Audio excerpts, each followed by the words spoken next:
ப்ளூபிக்ஸ் நேயர்கள் அனைவருக்கும் நெஞ்சார்ந்த வணக்கம். இன்னைக்கு நம்முடைய கிரைம் பாயிண்ட் நிகழ்ச்சியில் ஒரு முக்கியமான விஷயம் பேச போகிறோம். அதற்காக நம்முடைய நண்பரும் மூத்த பத்திரிகையாளருமான காதர் அவர்கள் இணைந்திருக்கிறாரு. வணக்கம் காதர். வணக்கம் ஜூட். வணக்கம் மாப்பிள்ள.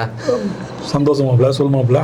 மாப்பிள்ள, இந்த சட்டம் ஒழுங்கு சரியில்லைன்னு எந்த ஆட்சி வருதாலும் அதை கரெக்டாக எடுத்து வச்சிடறாங்க. ஆனால் அது இருக்கு இல்லைன்றது நமக்கு தெரியும். அதை எப்படி பார்க்குறீங்க? அது நியூஸ் ஆகும்போது ஒரு எதிர்கட்சிகளாக இருக்கிறவங்களுக்கு அது ஒரு ஆயுதமாக கிடைக்குது, அதாவது ஆளும் கட்சிக்கு எதிராக வீசுறதுக்கு. அதை எப்படி பார்க்குறீங்க?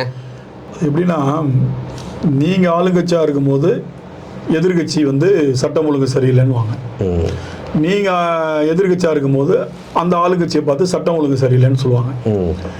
எல்லாருடைய ஆளுங்கட்சியிலையும் கொலை கொள்ளை நடந்துக்கிட்டு தான் இருக்குது. அதை தடுக்கவே முடியாது. உங்களுக்கு சட்டம் ஒழுங்கு சரியில்லைன்றது எங்கே சொல்லணும் அப்படின்னா, ஒரு கொலை நடக்குது, அந்த கொலையாளியை பிடிக்கவே முடியல, 1 வருஷம் ஆச்சு 2 வருஷம் ஆச்சு அப்படின்னா சட்டம் ஒழுங்கு சரியில்லை, போலீஸ் வேலை செய்யலைன்னு அர்த்தம்.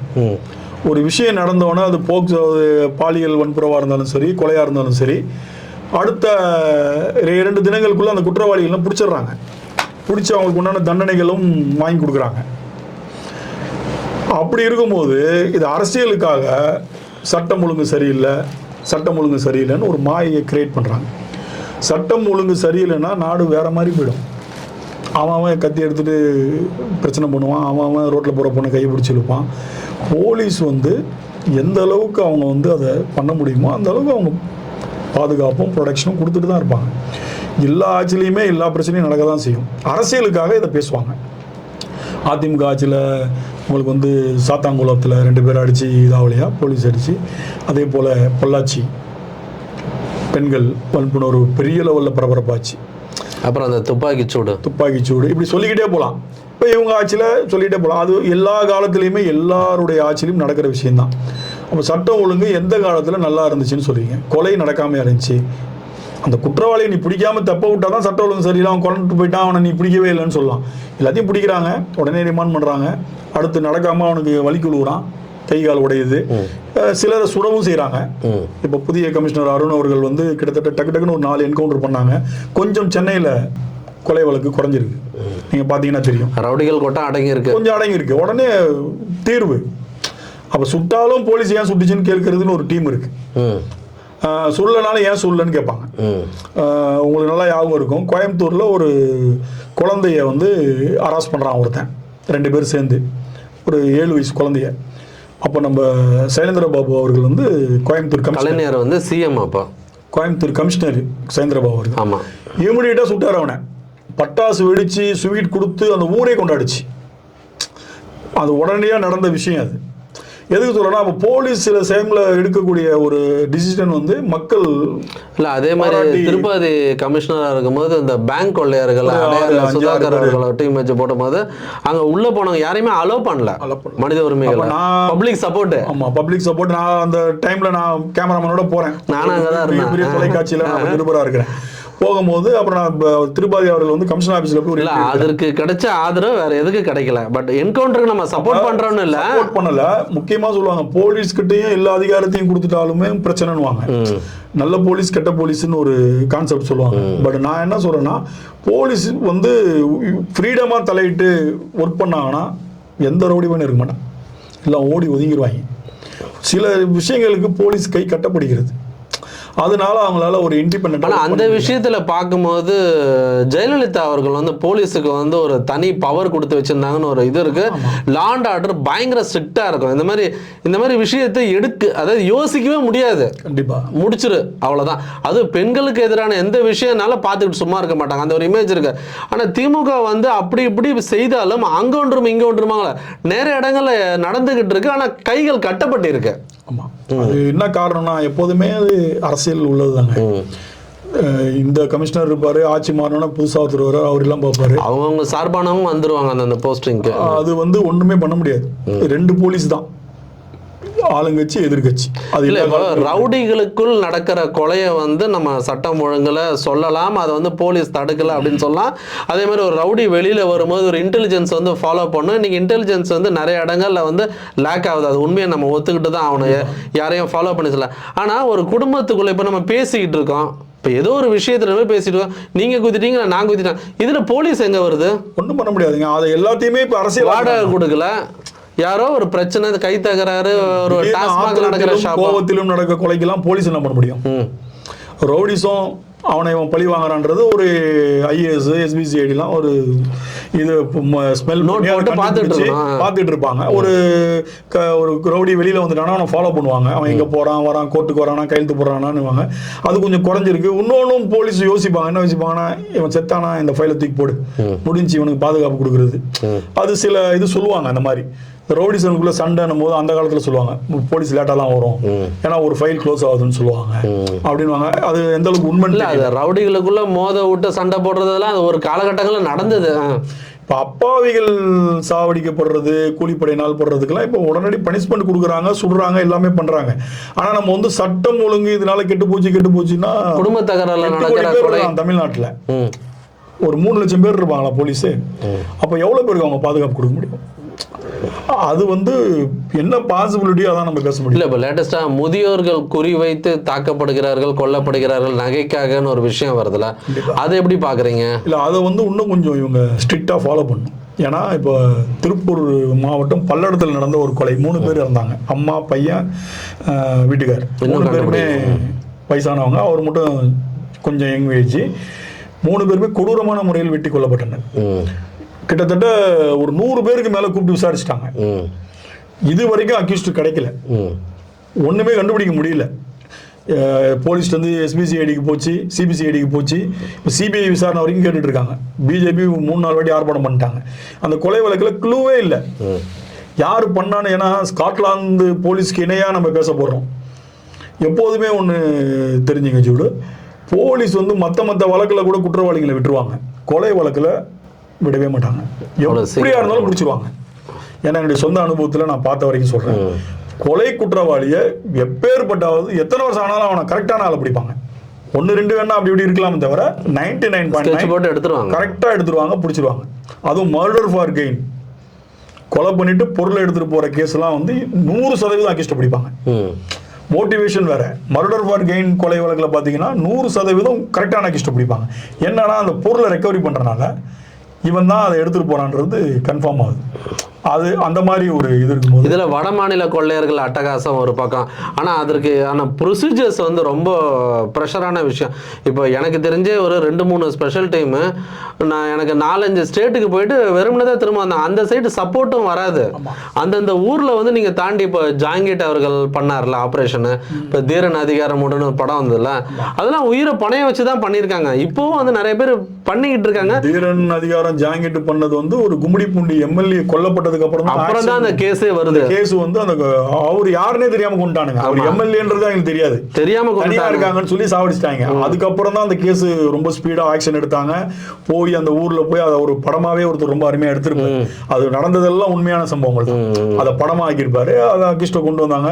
இப்போ கூட உங்களுக்கு ஒரு 3 மாசத்துக்கு முன்னாடி தாம்பரம் ஃபுல்லா ஒரு 8 இடத்துல ஸ்நாச்சிங் நடந்துச்சு, செயின். அதுல ஒரு போலீஸ் உமன்ட்டையும் அடிச்சிருக்காங்க. அந்த 8 பேரையுமே இமிடியேட்டா பிடிச்சிட்டாங்க. வித்தின் ஹவர்ல ஏர்போர்ட்டுக்குள்ள வச்சு ஃப்ளைட்டுக்குள்ள வச்சு பிடிச்சாரு. ஃப்ளைட்ல ஏறும்போது ஜாயின்ட் கமிஷனர் ஸ்ட்ரைட்டா போயிருக்காருங்க. அப்ப நம்ம போலீஸ் கரெக்டானபடி ஸ்மெல் பண்ணி பிடிக்கவும் செய்யறாங்க. நீங்க எல்லாருக்கும் நம்ம எல்லாரும் ஒரு ஆளுக்கும் எப்படி ஒரு போலீஸ் போட முடியும்? நடக்கதான் செய்யும். குற்றவாளியா பார்த்து இருந்தோம்னா ஒன்றும் பண்ண முடியாது. அப்ப நம்ம எல்லாத்துக்கும் குறை சொல்லிக்கிட்டே இருந்தோம்னா ஒண்ணுமே நடக்காது. எதிர்கட்சி அரசியல் பண்ணணும்னு பண்ணுவாங்க. கொலை நடந்துச்சுன்னா இப்ப இவங்க அதிமுக ஆட்சியில கொலை நடக்கலையா, திமுக ஆட்சியில தான் நடக்குதா? எல்லா ஆட்சியிலுமே நடக்க தான் செய்யும். ரொம்ப போனா ஒரு புள்ளி வரும் போடுவாங்க, 2001 16ல இருந்து இவ்வளவு பேரு. அப்ப அதுல அதிகமா இருக்கும் போது அப்ப நான் ஐயோ நாங்க தான் எங்க ஆட்சியில தான் அதிகமாச்சுன்னு ஒத்துப்பீங்களா? இல்ல எங்க இதுல வந்து 100 பேர் கம்மி ஆயிட்டாங்க, 100 பேர் அதிகமாயிட்டுன்னு பேசுவீங்களா? அது கிடையாது. அரசியல் பண்ணணும்னு பண்றாங்க. ஓகேங்களா? போலீஸ் அவங்க எப்போதுமே ஆளும் கட்சிக்கு எதிராக வீசுற கத்தி வந்து எப்பவுமே இந்த சட்ட ஒழுங்கு பிரச்சனை பாதிக்கப்படுறது போலீஸ். ஏன்னா பப்ளிக் அதில் அஃபெக்ட் ஆகிறாங்க. பப்ளிக்கோட விஷயத்துல சென்சிட்டிவான விஷயத்துல வச்சுதான் அவங்க பாலிடிக்ஸ் பண்றாங்க. ஆமா, இது வந்து இப்ப இல்ல, எம்ஜிஆர் காலத்துல இருந்தே இருக்கு. எம்ஜிஆர் காலத்துக்கு முன்னாடி இருந்தா இருக்கு. ஆமா, அது வந்து சொல்லலாம். அது ஐஜி அருள் அவர் காலத்துல இருந்தே இருக்கு. அரசியல் அப்பையில இருந்தே இருக்கு இந்த அரசியல். ஓகேங்களா? அதனால வந்து சட்டம் ஒழுங்குன்றதெல்லாம் வேற பழி இல்லை, ஏதாவது ஒண்ணு பேசணும். ஆளுங்கட்சியை பத்தி ஏதாவது குறை சொல்லணும். குறை சொல்லணும்னா எதிர்கட்சி எதுக்கு? இதுதான் பாலிடிக்ஸ். அப்ப எது நடந்தாலும் உடனே அதை பத்தி நம்ம பேசிக்கிட்டே இருக்கணும். இப்ப இந்த ஞானசேகரன் ஒருத்த மாட்டினார் இல்லையா, அண்ணா யூனிவர்சிட்டி, அப்ப உடனே பாலியல் இந்த மாதிரி அந்த மாதிரி ஒரு திமுக அந்த மாதிரி எல்லா கட்சியிலையுமே கூட 2 போட்டோ எடுத்தவங்களாம் இருக்கிறான். ஓகேங்களா? அப்ப அதை அரசியல் பண்ணணும். பொள்ளாச்சியை விட அது பெரிய மேட்டரான்னு பார்த்தா இதுவும் தவறு தான், இல்லைன்னு சொல்ல. ஆனா இவனை வெளியில நடமாட விட்டது ரொம்ப பெரிய தப்பு. அது யாருடைய சப்போர்ட்ல இருந்தான்றது தெரியல. பட் அவன் மேல 35 கேஸ் இருக்கு. 35 கேஸ் உள்ளவன் எப்படி அசால்ட்டா வெளியில சுத்திட்டு இருந்தான்றது நம்ம 4 கேஸ் இருக்கிறவனே நம்ம வந்து A+ B+ கொண்டு வந்துட்டோம், டிசைட் பண்ணி வச்சிருக்கிறோம். A+ rowdy, B+ rowdy. அப்ப அவனெல்லாம் வந்து 35 கேசஸ் இருக்குன்னா அவனா A+ தான். இப்போ இது விஷயமா வந்து இப்போ டிஜிபி ஆஃபீஸில் பேசும்போது இதை கண்ட்ரோல் பண்ணுறதுக்குன்னு ஒரு யூனிட் ஒன்று வச்சிருக்காரு நம்ம டிஜிபி சங்கர் ஜுவால். அவர் ஜாயின் பண்ணதுலேருந்து சொன்ன ஒரே விஷயம், இந்த அக்யூஸ்டை ஃபாலோ பண்ணுறது, கரெக்டான விஷயத்தை அவன் மேலே கரெக்டாக போட்டு இந்த சாட்சி மிஸ் ஆகிடுறது, கரெக்டாக அவனுக்கு தண்டனை வாங்கி கொடுக்குறத ஃபாலோ அப்போ டெய்லி பார்த்துட்டு இருக்கிறாங்க. அதுக்காக எல்லா யூனிட்டையும் போட்டு வாங்குன்னு வாங்கி அக்யூஸ்டை டைட் பண்ணிக்கிட்டு தான் இருக்காங்க. ஆனால் அதையும் மீறி செயல்பாடுகள் நடக்க தான் செய்யுது. அதை வந்து நம்ம இல்லைன்னு சொல்ல முடியாதுல்ல. அது ஒண்ணுமே தவிர்க்க முடியாது. அதாவது மோட்டிவேஷன்ல உள்ள ரவுடி இருப்பான், இவன் எப்படா வருவான், எல்லாருமே ஃபர்ஸ்ட் ரேங்க் வாங்க முடியாதுல்ல. அவனுக்கு என்னன்னா இந்த ஆட்சி அந்த ஆட்சி எல்லாம் கிடையாது. ஒருத்தனை செய்யணும்னு முடிவு பண்ணிட்டானா அவனுக்கு எதிரி, அவனுக்கு அவ்வளவுதான். அவளை எங்க மாட்டானோ அங்க செய்வான். டிஎம்கே பார்த்துட்டு செய்வான் கிடையாது. இந்த ஆட்சியில சுற்றுவாங்க, அதை பத்தி எல்லாம் யோசிக்கவே மாட்டாங்க. செய்யணும்னா செஞ்சிருவாங்க. எல்லாமே பர்சனல் மோட்டிவ் இருக்குல்ல எல்லாருக்குமே. இதுல வந்து பொலிட்டிக்கல் மோட்டிவ் மர்டர் எதுவும் கிடையாது. பொலிட்டிக்கல் மோட்டிவ்லாம் இல்ல, கூலிப்படைகள் பிளஸ் பர்சனல் மோட்டிவ், இது 2 தான். இதை வந்து தடுக்கிறது ரொம்ப கஷ்டம். இதை வந்து நம்ம சொல்லி பேசலாம், சும்மா சொல்லிடலாம், தடுக்கலாம் முடியாது. ஏங்க திடீர்னு ஒருத்தன் கோர்ட்டுக்கு வரான் கையெழுத்து போட, வெளியில வரும்போது அவனை ஒரு 4 பேர் வெளியே நின்று வெட்டுறான்னா யாரு நீ இது பண்ணுவீங்க? ஒண்ணும் பண்ண முடியாதுல்ல. அவன் எதுக்கு வந்தான்னு எப்படி தெரியும்? ஏங்க கூட பிறந்தவன் சொந்தக்காரன் அந்த சொத்து கையெழுத்து போடல இந்த கையெழுத்து போடலன்னா போடுறானுங்க. ஆமா, அது இதை வந்து என்னத்த பண்றது? ஒன்றும் பண்ண முடியாது.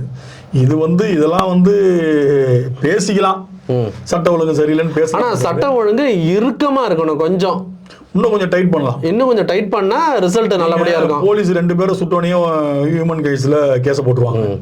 இவங்க எப்படி சுட்டாங்க, இவங்க எப்படி பண்ணாங்க. அதனால இன்னைக்கு அதிகாரிகள் ஆர்டர் போட்டுடலாங்க. கீழே இருக்கிறவன் வந்து அதை நடைமுறைப்படுத்தும் போது அவன் ரிட்டையர்ட் ஆகி ஹியூமன் ரைட்ஸ்ல உட்காந்துருப்பாங்க. இன்னைக்கு வந்து அதை யோசிப்பான்ல அவன். இப்போ நல்ல நல்ல போலீஸ் ஆபீசர்ஸ் இப்போ இருக்காங்க. ஒரு குறிப்பிட்டு சொல்லணும்னா ஒரு வட சென்னையில் ஒரு எஸ்ஐயா இருந்து இன்ஸ்பெக்டராக போயிருக்காரு. அவர் தான் இப்போ சமயத்தில் நடந்த என்கவுண்டர்லாம் பண்ணவர். தைரியமான மனுஷன், ரொம்ப நேர்மையான நான் கேள்விப்பட்ட வரைக்கும். இப்போ அவரெல்லாம் இப்போ 2-3 என்கவுண்டர் அவரை தான் கூப்பிட்டு போட சொன்னாங்க, போட்டார். அப்ப சுடப்பட்டு செத்தவன் யாருன்றது ஒரு கணக்கு இருக்கு. சுட்டது தப்பு அப்படின்லாம் எடுத்துக்கலாம். அது எப்படி போலீஸுக்கு அதிகாரம் கொடுத்தது அதெல்லாம் ஓகே தான். அவனும் ஒரு துடிக்க ஒரு உயிரை சாவடிக்கிறான்ல. ஆமா, அதுக்கு தீர்வு இது கிடையாது. ஆனா அதையும் நம்ம பார்க்கணும். போலீஸ் வந்து எல்லாரோடையும் சொல்லியே எஸ்டீம் லெவல் போறான். சொல்ற நிறைய ஐபிஎஸ் அதிகாரிகளை நான் பார்த்திருக்கேன், கமிஷனரா இருந்தவங்கள. கண்டிப்பா இது வந்து தீர்வாகாது. அவன் மேல கேஸ போட்டு ரெஜிஸ்டர் பண்ண அன்வான்டா இதே சேம் டெம்ப்ளேட் சொல்லாதீங்கன்னு சொன்ன ஆபீசர்ஸும் இருக்காங்க. வரும்போது வெட்டிட்டான் நான் திருப்பி பண்ணேன்ட்டு. ஆனா சில பேர் சில விஷயங்கள்ல மக்கள் ஆதரவு இருக்கானா இதுக்கு. ஒரு சில என்கவுண்டர் வேணும்னா ஃபேக்கா இருக்கலாம். நிறைய என்கவுண்டர் வந்து உங்களுக்கு ரொம்ப வெறுத்து போய் அவனோட தொல்லை, அவன் வந்து அட்டாக்கு அந்த மாதிரி இருந்தாதான் சிலது அரசியலுக்காக பண்ணலாம். அதுவும் இருக்கும். அதை நம்ம கவனத்துல எடுத்துக்கணும். ஆமா, அரசியல் என்கவுண்டரும் இருக்குது தமிழ்நாட்டுல, அது நிறைய இருக்காங்க. பட் அது வந்து பேசினா லிஸ்ட் போய்கிட்டே இருக்கும். ஆனா நம்ம வந்து சட்டம் ஒழுங்கு கெட்டுருச்சுன்றது வந்து யார் ஆட்சியில கெடலன்னு தான் நான் கேட்பேன். இங்க இப்ப கெட்டிருக்குன்னா இப்ப போன ஆட்சியில கெடலையா? ரொம்ப அமைதியா இருக்கும். செயின் பறிக்கலையா, கொலை நடக்கலையா, உமன்ஸ் ஹராஸ்மெண்ட் நடக்கலையா அப்படின்னு தான் நான் கேட்பேன். சரி, அங்க 5000 கொலை நடந்துச்சு அந்த 5 வருஷத்துல, இங்க 10,000 ஆயிடுச்சுன்னு சொல்லு. ஏங்க இப்படி 5000க்கு 5000 டபுள் ஆயிடுச்சுன்னு கேட்கலாம். சின்ன சின்ன டிஃபரெண்ட்ல தான் இருக்கு புள்ளி விவரங்கள். நான் வந்து திமுக ஆதரவாளன் கிடையாது, பத்திரிகையாளன் தான். பட் நான் சொல்றதுனால நியாயமா பேசுங்க. உங்களுக்கே தெரியும் நீங்க அரசியல் தான் பண்றீங்கன்னு. எல்லாரும் சேர்ந்து அரசியல் பண்றீங்கன்றது நல்லாவே தெரியும். மக்கள் மத்தியில மக்களுக்கு தேவையான அரசியலை பண்ணுங்க, அவ்வளவுதான். நம்மளோட செய்யல அதை கேளுங்க. ஏங்க நீங்க இதெல்லாம் ஒன்றும் பண்ணல, ஏன் வாக்குறுதி கொடுத்துங்க, செய்யுங்கன்னு சொல்லுங்க. அவங்கள செய்ய சொல்லுங்க. இல்ல நல்லது பண்ணா பாராட்டுங்க. இல்லை, என்னுடைய நீண்ட நாள் ஆசை என்னன்னா, எல்லா அரசியல் பண்ணுறீங்க, நீங்கள் முதல்ல அரசு மருத்துவமனை வந்து எங்கள் ஆட்சியில் சிறப்பாக இருக்குன்னு சொல்கிறீங்க, நீங்கள் முதல்ல அங்கே போய் அட்மிட் ஆகுங்க. அப்புறம் பொதுமக்கள் வந்து தானே அட்மிட் ஆவாங்க, பள்ளி வந்து இன்னும் சிறப்பாக மேம்படுத்தலாம். இது போன்ற விஷயங்களை கவனம் செலுத்தி மக்களோட அன்றாட பிரச்சனைகளை வச்சு அரசியல் பண்ணலாம். சட்டம் ஒழுங்கை பற்றி பேசக்கூடாது இல்லை, கண்டிப்பாக பேசணும். அதை வச்சு மற்ற விஷயங்களை மடைமாற்றம் செய்யாமல் மக்கள் பிரச்சனைகளை முன்னெடுத்து பேச வேண்டும் என்பதே எங்களுடைய விருப்பம். உங்களுடைய அழகான ஆழ்மையான கருத்துக்களை பதிவு செய்தமைக்கு ரொம்ப நன்றி. மீண்டும் ஒரு காணொலியில் உங்களை சந்திக்கிறேன். நன்றி, வணக்கம்.